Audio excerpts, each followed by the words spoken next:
এ বিষয়ে আরও তথ্য জানাতে জাতীয় সংসদ ভবন এলাকা থেকে সরাসরি যুক্ত হচ্ছেন রুদ্র রফিক। রফিক, শপথ নেওয়ার পরে নবনির্বাচিত বিএনপির যে সংসদ সদস্যরা রয়েছেন তারা নতুন বাংলাদেশ গড়ার ক্ষেত্রে নতুন কি প্রতিশ্রুতির কথা বলছেন?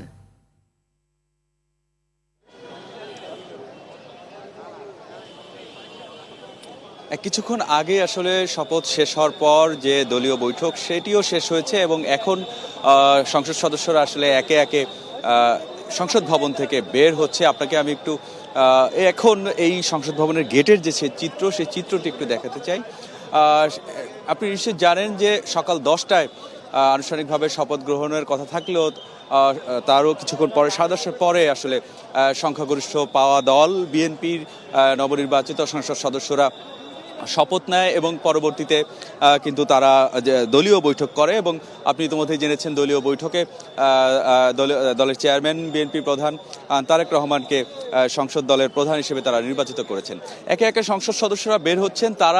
তাদের কাছে আসলে জানতে চেয়েছিলাম, তারা আসলে যেটি বলেছেন যে বিএনপি চেয়ারম্যান তারেক রহমান দেশ বিনির্মাণে যে প্রতিশ্রুতি দেশের মানুষের সামনে দিয়েছেন সেই প্রতিশ্রুতি তারা পালন করার চেষ্টা করবেন এবং যে নতুন বাংলাদেশ বিনির্মাণের যে আকাঙ্ক্ষা এই 5 আগস্টের পরবর্তী গণঅভ্যুত্থান পরবর্তী সময়ে যে আকাঙ্ক্ষা মানুষের ভিতরে তৈরি হয়েছে সেই নতুন বাংলাদেশ বিনির্মাণে তারা কাজ করবেন এবং সে কথা তারা ভুলবেন না। সেই শপথের পর আসলে বিএনপির যে সংসদ সদস্যরা রয়েছেন তারা সেটি বলেছেন। আপনি নিশ্চয়ই জানেন যে জামাত ইসলামের নির্বাচিত সংসদ সদস্যদের শপথ নিয়ে একটি ধোঁয়াশা তৈরি হয়েছে।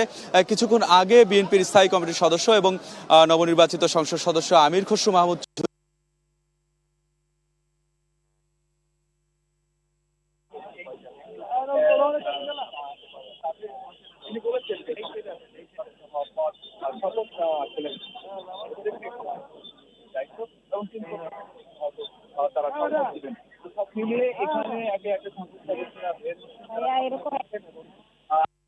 পরিস্থিতি ব্যাপক জোরদার করা হচ্ছে এবং সদস্যদের তৎপরতা এখন এই সংসদ এলাকায় বেড়েছে। সবাই আসলে অপেক্ষা করছে।